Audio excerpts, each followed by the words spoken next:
오늘 제가 요한복음 6장 15절부터 21절까지 주제는 바다 위로 걸어입니다. 바다 위로 걸어. 중력의 법칙이 위배된 사건이 하나 터졌어요. 바다 위로 걸어. 사람은 할 수 없으나 하나님은 할 수 있는 줄로 믿습니다. 그렇게 예수는 하나님인 거예요. 우리는 표적 4개에 대해서 살폈고 지금 5번째 살피고 있는데, 오늘 본문에서도 역시 정답이 있는 것처럼 예수는 누구인가? 예수는 하나님의 아들 그리스도이시며 사람이지만 하나님이다. 그걸 믿느냐? Do you not believe? 당신은 그걸 믿느냐를 물어보는 거예요. 신앙이라고 하는 것은 내가 믿고 있는 그 하나님을 진정으로 믿어서 그 믿는 믿음의 삶이 내 삶 가운데 역사로 나타나는 것. 그럴 때 우리의 삶에 힘이 있는 능력이 주로 말미암아 이 험악한 세상 속에서, 풍랑과 같은 세상 속에서 넉넉하게 이기게 될 줄로 믿습니다. 한 번은 저희 친구들이 저를 데리고 스크린 골프장에 데려갔어요. 저는 골프를 이렇게 하지 않습니다. 골프는 뭐 이제 이거는 목회관인데 아직 목사로서는 골프를 하면 안 되는 한국적인 상황이다라고 저는 생각해요. 그래서 다른 목사들이 골프하는 거에 대해서 저는 뭐 평가하고 싶지 않고, 또 우리 성도들이 골프하는 부분에 대해서 저는 오히려 하라 이렇게 얘기하고 싶지만, 목사는 대표성을 띠고 있기 때문에 특별히 저는 골프하는 것은 약간 좀 사치성이 있다, 저는 그렇게 생각해서 골프채를 잡지도 않아요. 근데 저희 친구들이 어느 날 저에게 야, 골프 쳐봐, 운동돼, 이렇게 저를 꼬시지만 저는 별로 그렇게, 옛날에 자치기 많이 했는데 운동 안 되더라고. 골프는 자치기라고 저는 생각하기 때문에 여기 골프 치시는 분들 좀 이해해 주시고 들으셨으면 좋겠어요. 그래서 데려갔어요. 딱 가니까 조그만 방 안에 가둬놓고 프로젝트로 그 영상을 띄워놓은 다음에 보니까 이게 볼록 튀어나와요, 공이. 그러면 이렇게 딱 치는데 친구들이 치는 거 보니까 이거는 뭐 오리 새끼도 아니고, TV에서 볼 때는 이렇게 쭉쭉 펴서 치는데 얘네는 엉덩이도 나오고 다리도 구부정하고, 그래서 이건 도저히 할 게 못 된다 이제 이런 생각을 하고 있었는데, 한번 쳐보라는 거예요. 그래서 옛날 자치기 제가 잘했거든요. 그래서 자치기 생각하고 공을 세워놓고 한번 딱 쳤는데 공이 안 맞았어요. 그게 왜 안 맞죠? 이게 헤드가 이만한데 공은 요딴만한 거, 그거 치면 안 맞나요? 근데 친구가 안 맞는 이유를 저에게 얘기했는데, 그건 뭐냐면 너는 힘이 들어가서 안 맞는다는 거예요. 힘을 빼고 쳐봐라. 그래서 힘을 빼고 딱 쳤는데 안 맞아. 안 해봤기 때문에 안 맞아요, 저는. 그러면서 골프는 힘 빼 3년, 힘 줘 3년. 맞아요? 골프 하시는 분들 3년 동안 힘을 빼고 뺀 다음에 드디어 자연스러운 힘을 3년 동안 줘야 내가 원하는 거리, 그걸 파라고 그러죠, 나온다, 이런 얘기였어요. 그런데 저는 운동을 할 때에 힘만 빼는 것에 대해서 들어본 것만 아니고, 그 왜 성악을 할 때에도 우리 이제 집사님 잘 아시겠지만, 성악을 할 때에도 목에 힘 주면 안 된대요. 그래서 저는 이렇게 성악을 한번 전공해 볼까 이런 생각도 예전에는 정말 진짜 깔보시면 안 돼요. 옛날에 잘했어요. 지금은 좀 이렇게 늙어가지고 안 되지만 옛날에는 잘했단 말이에요. 그래서 성악 레슨을 딱 받았는데, 야, 목에 힘 빼야 노래가 자연스럽게 나온다, 이 얘기를 해요. 그래서 성악할 때도 목에 힘 빼는구나. 저는 기타나 이런 악기를 되게 좋아하는데, 드럼을 칠 때 제가 하는 거를 보거나 기타를 칠 때거나 베이스를 칠 때거나 힘 있게 치지 않는 것 같아요. 그러고 보니까 힘을 빼고 악기를 다루는 것 같고, 피아노 선생님들이 피아노 가르칠 때도 손가락에 힘 빼야 이게 잘 이렇게 되는 것 같아요. 왜 힘 빼야 되느냐, 제가 곰곰이 생각해 봤어요. 우리가 운동을 할 때 왜 힘을 빼야 하고, 또는 다른 어떤 것을 할 때 기본적으로 힘을 빼는 것이 기본이냐 하면, 힘이 들어가면 내 방식이 나오게 되기 때문에 그래요.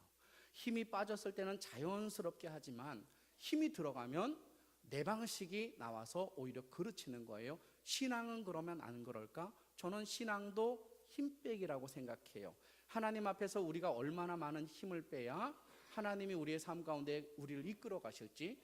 여러분, 힘이 있는 사람은 주님이 아무리 이끌어 가도 이끌림 받지 않습니다. 하나님 한번 해보세요. 되겠다 이렇게. 하나님 한번 해보세요. 저는 그럴 때마다 꽉 밟아버리고 싶은 생각이 이렇게, 제가 하나님이었으면 그런 거예요. 오늘 본문에 등장하는 제자들의 모습도 비슷한 거예요. 예수님이 오병이어의 사건을 일으키고 12광주리가 남았어요. 그것이 초저녁에 일어난 사건인데, 유대인들의 초저녁은 오후 3시부터 저녁 6시까지가 초저녁이에요. 그러니까 그때 배불리 먹고 원하는 대로 먹고, 그리고 12광주리가 남았어요. 날이 저물면 이경에 들어가는데, 그 이경은 6시부터 9시까지예요. 그러니까 이 저물어가는 요때에 예수님이 갑자기 제자들에게 오셨어요. 얘들아, 빨리 떠나라. 마태복음 14장에 보면 강력하게 밀어붙였어요. 본인들의 의지와 관계없이 막 밀어붙였어요.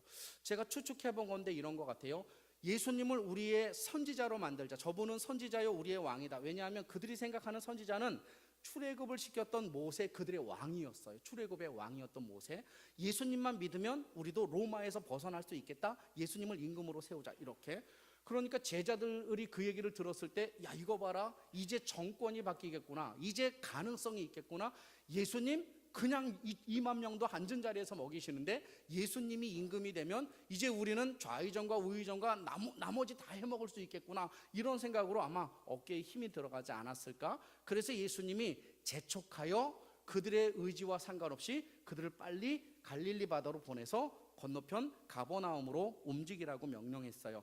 그리고 뒷마무리는 내가 할 테니까 먼저들 떠나라 하고, 예수님은 마무리를 하고 감람산으로 올라갔죠. 감람산에서 내려다보면 갈릴리 호수가 이렇게 한눈에 내려다 보여요. 예수님의 명령을 받고 오늘 본문에 내려가서 배를 타고 가는 제자들이 벳세다에서 가버나움으로 가는데 걸리는 시간은 30분이면 돼요. 30분이면 배를 저어서 가버나움에 도착할 수 있는데, 그날은 배를 타고 노를 젓는데 이상한 일이 있는 거예요. 마태복음 14장에서는 역풍이 불었다. 맞바람이 분 거예요. 30분이면 되는데 몇 시까지 거기를 도착하지 못했냐면 사경까지. 사경은 새벽 3시에서 6시 사이예요. 새벽 3시에서 6시 사이. 그러니까 제자들이 지금 노를 얼마나 지었느냐. 만약에 6시에 출발했다. 저녁 6시, 7시, 8시, 9시, 10시, 11시, 12시, 1시, 2시, 3시. 만약에 예수님 사경 정각에 오셨다, 3시에 오셨다 그러면 9시간을 노를 짓는 거예요. 이상한 거예요. 30분이면 갈 수 있는 그 거리에 9시간을 노를 져도 도저히 갈 수 없는 거. 얼마나 지쳤을까요? 얼마나 힘들었을까요? 만약에 예수님이 사경시 말에 오셨다 그러면 7시, 8시, 9시, 10시, 11시, 12시, 1시, 2시, 3시, 4시, 5시, 6시, 12시간 동안 계속 이렇게 배를 짓고 있는 거예요. 배를 짓다 지쳤다, 짓다 지쳤다, 하다 지치다, 뭐 이렇게 됐겠죠. 아마도 거의 포기 상태였을 거예요. 눈앞에 보이는데 못 가는 거예요. 눈앞 반 정도 왔는데 못 가는 거예요. 그런데 그때 예수님이 바다 위로 건너서 이렇게 오신 거예요. 예수님은 제자들이 떠나갈 때 이미 약속하셔서 내가 가겠다고. 오늘 본문 17절 보면, 배를 타고 바다를 건너 가버나움으로 가는데 이미 어두웠어요. 그죠? 이미 저녁이 된 거예요. 예수는 아직 그들에게 오시지 않았어요. 그런데 이 본문이 아직 오시지라고 하는 이 오시지 않았다라고 하는 이 부정형의 동사 아직 오시지라고 하는 이 단어가 과거 완료형으로 돼 있어요. 과거 완료형. 그러니까 예수님이 이들이 떠나기 전에 약속했어요. 뭐라고? 내가 너희와 함께 갈 거야. 어떻게 올지는 몰라요. 그러나 제자들에게 너희들 빨리 떠나, 나도 갈게 가버나움에, 이렇게 말씀하신 거죠. 여러분, 부모가 집에 계시다가 밖에 나가서 사람이 이렇게 계시느냐 물어보면 뭐라고 대답해요? 아직 안 들어오셨어요. 이게 약속이 있었던 거예요. 약속. 근데 배를 짓고 예수님은 산에 올라가시고 제자들은 계속 배를 짓고 있다가 예수님이 내려오셔서 그들에게 딱 도착하셨을 때 제자들은 거의 탈진 상태였을까요? 12시간씩 계속 배를 지었기 때문에. 왜 예수님이 이제 나타났을까?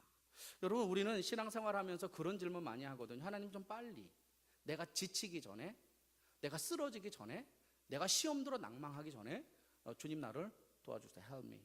나를 도와주세요. 주님 나를 도와주세요. 우리는 그렇게 얘기해요. 근데 놀라운 건 뭐냐 하면, 주님이 우리를 도우실 때는 우리의 힘이 빠졌을 때예요. 주님이 우리를 도우실 때, 주님이 우리에게 나타나셨을 때는 내가 뭔가를 할 수 있다라고 하는 생각이 조금이라도 있으면 주님이 우리를 도우시지 않아요.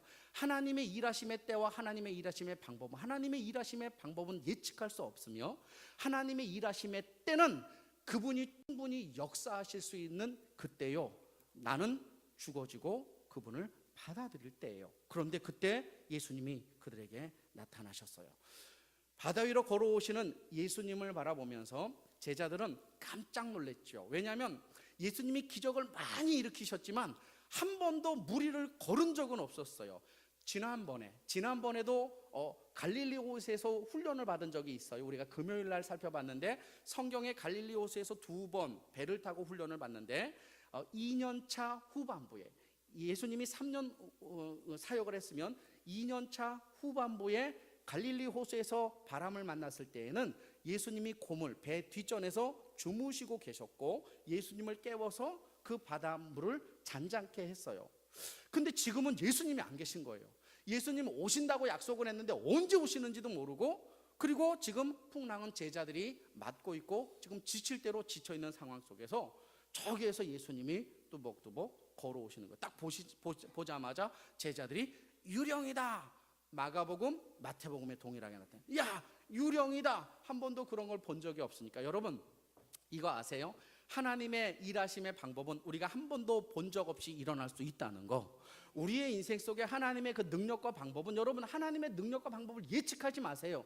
그분의 능력과 방법은 예측이 안 되기 때문에 내 삶 속에서 어떤 방법으로 하나님이 나를 다루실지, 하나님이 내 삶을 도우실지 절대로 몰라요. 그러나 분명한 사실 하나는, 하나님은 모든 방법을 사용하여 나를 도우실 수 있는 능력의 하나님이다, 능력의 예수님이다는 거예요. 제자들이 딱 보고 야, 유령이다 라고 그랬어요. Jesus said, I am that I am, don't be afraid.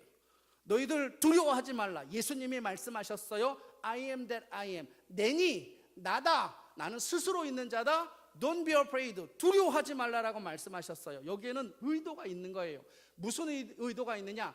내니라고 하는 이 단어는 하나님이 모세를 애굽에 보냈을 때, 모세가 하나님, 제가 사명은 감당하겠는데 만약에 내가 누구이며 나를 누가 보냈는지 물어본다면 나는 어떤 분이 보냈느냐라고 얘기를 해야 돼요 라고 했을 때, 그래, 너는 가서 말해라. I am that I am, I am who I am, 나는 스스로 있는 자다, 나는 나다, 내니 라고 그냥 말해라. 스스로 있는 자가 지구를 만드셨고 우주를 만드셨고 모든 것을 만드신다. 이게 아멘 안 하셔도 돼.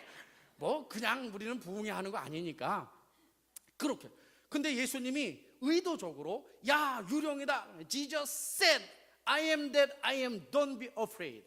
나는 나니까 너희들 걱정하지 마. 나는 하나님이야. 너희들 두려워하지 마라고 주님이 말씀하시는 거예요. 여러분, 주의 말씀은 능력임을 믿습니다. 여러분 두려워하지 마세요. 여러분 두려워하지 마세요. 여러분 두려워하지 마세요. Don't be afraid. 두려워하지 마세요.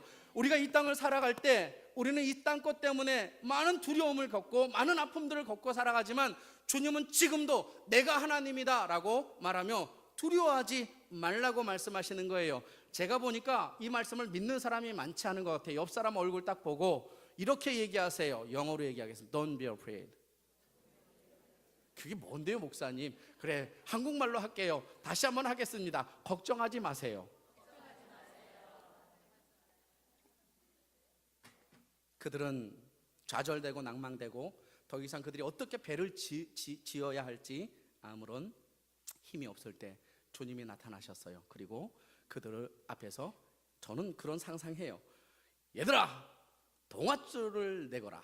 동아줄 딱 내면 딱 붙잡고 낑낑하게 달려가고, 야, 내 힘이 어떠냐? 너희들 한번 따라와 봐라. 그리고 배를 어차피 그 무리를 걷다라는 그 헬라 원어는 미끄러지듯이 가다, 수상스키 타다라는 뜻이에요. 그러면 밧줄로 딱 끊어가지고 쫙 가면 야, 예수님 힘내라, 힘내라, 그런 거 아니겠어요? 그러면 예수님의 그 능력을 그대로 볼 수 있지 않겠어요? 근데 그렇지 않단 말이죠. 예수님이 그냥 말 한마디 한 거예요. 두려워하지 말라 했어요. 여러분에게도 오늘 말씀하신다고요. 두려워하지 말라. 주님의 말씀하신. 그런데 이상한 것은 예수님의 제자들이 두려워하지 않게 됐다는 거예요. 저는 하나님의 말씀의 위력이 그렇다는 거예요. 여러분, 우리가 팀이하게 신앙생활을 해서 될까요? 주님의 말씀을 주님의 말씀대로 믿어야 되지 않을까요? 우리가 이 험악한 세상 속에서 우리가 살 수 있는 길은 뭔가? 그것은 하나님의 말씀밖에 없다라고 하는 거예요. 그 말씀 붙잡는 자에게 생명이 임할 줄로 믿습니다. 그분이 그리스도 하나님의 아들이신 거예요. 그분의 말씀을 통해 제자들이 담대함을 얻게 되었어요. 그리고 나니까 예수님이 배에 탁 이렇게 올라가셨어요. 저는 이 본문을 보면서 또 한 가지 생각했었던 건 뭐냐면 21절에 이에 기뻐서 배로 영접하니 배는 곧 그들이 가려던 땅에 이르렀더라 이렇게 돼 있어요. 이에 기뻐서 배로 영접하니 배는 곧 그들이 가려던 땅에 이르렀더라. 저는 이 본문을 묵상하면서 좀 이렇게 2%가 부족한 거예요. 2%가 뭐가 부족하냐? 예수님을 그들이 영접하니 배에 오르더라. 예수님이 배에 오르니 잔잔하여 졌더라. 이게 없어. 이게 예수님이 그 배에 오르니까 풍랑이 잔잔하여졌더라. 이게 없고 풍랑은 여전히 있는 거예요. 예수님이 걸어오실 때도 풍랑은 여전히 있었어요. 여러분 마태복음 14장에 보면 겁대가리 없는 베드로가 이렇게 얘기하죠. 내다 두려워하지 말라. I am that I am. Don't be afraid. 그랬더니 주님, 당신이 주님이 맞으면 그러면 나를 물 위로 걷게 한번 해보세요 라고 요청을 해. 그래? 너 걸을 수 있어. 이리 와봐. 그랬더니 베드로가 용감하게 그 배에서 뛰어서 물 위로 탁 착지를 했어요. 안 빠졌어요. 걸어가는데 뭐가 오는 거예요? 풍랑이 오니까 물속에 빠져 들어가죠. 예수님이 그를 건져내요. 예수님이 오셨음에도 뭐가 지속되고 있었어요? 풍랑이 지속되고 있었어요. 여러분 오늘 요한은 이 본문 속에서 예수님이 오셨음에도 불구하고 풍랑은 여전했고 예수님이 그 배에 오르시자 풍랑이 잔잔했다라고 표현하지 않는 것을 보면 여전히 그러나 풍랑은 일고 있었다는 건데, 놀라운 사실은 뭐냐? 오늘 보면 21절에 이에 기뻐서 배로 영접하니 배는 곧 그들이 가려던 땅에 이르렀더라 라고 하는 거예요. 풍랑이 있지만 주님이 함께 하시면 가게 될 줄로 믿습니다. 그것이 우리에게 주는 거예요. 예수님이 함께 하시면 여러분 우리의 삶의 풍랑이 잔잔해지면 얼마나 좋겠어요. 예수 믿고 걱정이 없어지면 얼마나 좋겠어요. 그래도 걱정이 생기는 걸 오늘 예배를 딱 드리고 내가 고민했던 게 풀리면 얼마나 좋겠어요. 근데 그 문제는 아직도 있어요. 아직도. 그것은 옆 사람 얼굴 보면 있어요. 그 어떤 얼굴이요? 그냥 걱정이 많은. 영아, 너 이렇게 걱정이 많은 것 같아. Don't be afraid. 남편이 잘해주지. 아니 태호 형제는 끄떡이지 마.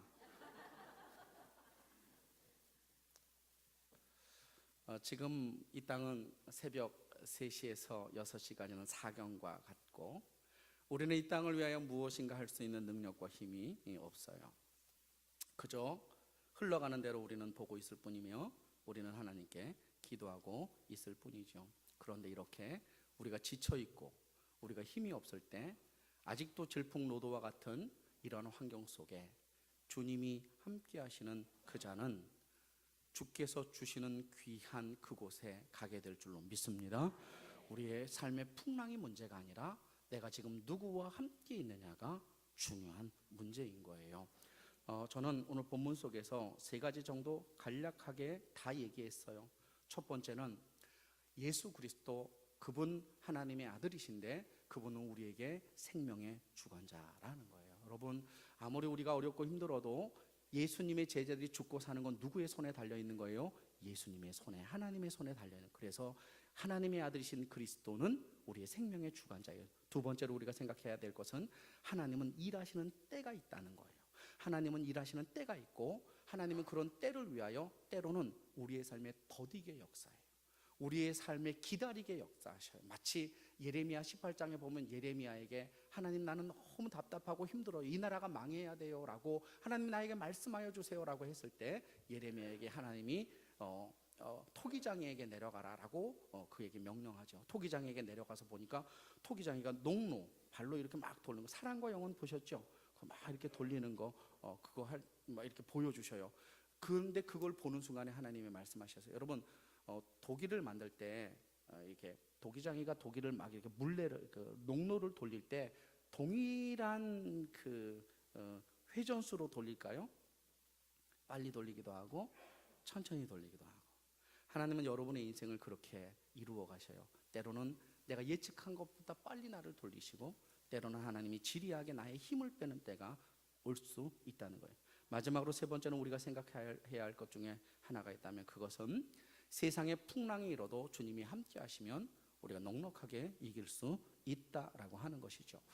사진 한번 보여주시겠어요? 제가 여러분들 잘 아실 거예요. 2007년도에 MBC에서 방송되었던 다큐 프로그램이에요. 안소봉이라고 하는 자매와 김재문이라고 하는 형제, 예수님을 참 잘 믿었던 형제 자매였는데 33살 먹었던 저 아내가 30살 먹었던 김재문이라고 하는 3살 어린 친구를 한눈에 반해서 결혼을 하게 되었어요. 둘이는 달콤한 생활을 보냈고, 그리고 1년 뒤에 아이 하나를 이렇게 이제 낳게 되었죠. 그런데 아이가 뱃속에서 몇 달 동안 있어요? 안 낳아보셨구나. 9달. 모르시는구나. 저보다 모르는 자매들이 많네요. 우리부터 10달이라고 그러는데 9달, 그죠? 9달. 어쨌든 간에. 그런데 아이를 낳자마자 의사에게 통고가 떨어졌어요. 그 통고는 뭐냐면 당신은 위암 말기입니다. 그리고 이제 수명은 3개월밖에 남지 않았습니다. 이런 선고를 받은 거예요. 아이를 10달 동안 품고 있었을 때는 몰랐었는데 아이를 낳자마자 그가 암 말기라고 하는 것을 알게 돼요. 그래서 이 안소봉 이 자매가 하나님께 이렇게 기도하자. 하나님, 왜 나는 다른 사람이 평범하게 누리는 이 행복을 누릴 수가 없어요 라고 울부짖어요. 전 너무 그때 아직도 기억이 나는데, 왜 나에게 이렇게 평범한 일은 어려운 거야 라고 얘기해요. 그러면서도 그녀가 하나님께 감사한 것은, 내가 만약에 10개월 전에 이 사실을 알았다면 이 아이는 아마 죽었을 것이고 나는 암 치료를 받았을 것인데 차라리 모르게 하신 하나님이 감사하다는 거예요. 그래서 왜 또 이래? 난 참 감정이 너무 많아가지고 제가 이 설교 준비하면서 너무 많이 울었어요. 그때 영상을 다시 한번 이렇게 보고, 참 사람이 살아가는 거 왜 이렇게 어려울까? 왜 어려울까? 왜 이렇게 지칠까? 이런 생각이 드니까. 그런데 이제 저 자매가 3개월밖에 남지 않았다니까 하나님께 기도하는 거. 하나님, 내가 100일 동안 100일은 제대로 하고 갈 수 있도록 나를 도와주세요 하고 하나님께 기도했는데 100일째 되던 날 쓰러지고 말았어요. 그래서 더 이상 저 아이를 위하여서 100일은 하지 못했고, 의사는 3개월밖에 살지 못한다라고 말했지만 이 여인은 다시 하나님께 기도해요. 하나님, 그래도 내 손으로 지은 옷으로 가장 이쁘게 내가 돌은 보내고 갈 수 있도록 하나님 나를 도와주세요 하고 소윤이에게 계속 약속을 하는 거예요. 소윤아, 엄마가 너를 가장 이쁘게 첫 돌을 해줄게. 그리고 그녀가 재봉틀로 직접 그 옷을 이렇게 막 짜요. 수개월 동안 그녀는 그 위통, 그러니까 말기 암 환자로서 큰 아픔을 가지고 고통 속에서 제대로 눕지도 못하고 앉아서 잠을 자는 이런 상황을 하다가 그냥 이렇게 거의 이렇게 소진되어 가요. 그런데 놀라운 건 뭐냐 하면, 그가 하나님께 기도하고 소윤이에게 이야기했던 것처럼 하나님은 그의 생명을 3개월이 아닌 1년으로 연장시켜 주셨고, 그리고 첫 돌을 멋있게 하고, 그리고 나서 열흘 뒤에 그가 쓰러져서 세상을 떠나 하나님께로 갔어요. 제가 이것을 다시 이렇게 보면서 느낀 건 뭐냐 하면, 어쩌면 여러분, 우리의 인생의 근본적인 문제는 바뀌지 않을 수도 있어요. 우리가 주님이 함께 하심으로 나의 삶의 모든 것이 풀린다? 오늘 본문처럼 그렇게 유쾌한 결말이 우리의 삶 가운데 올 수도 있어요. 그러나 여러분,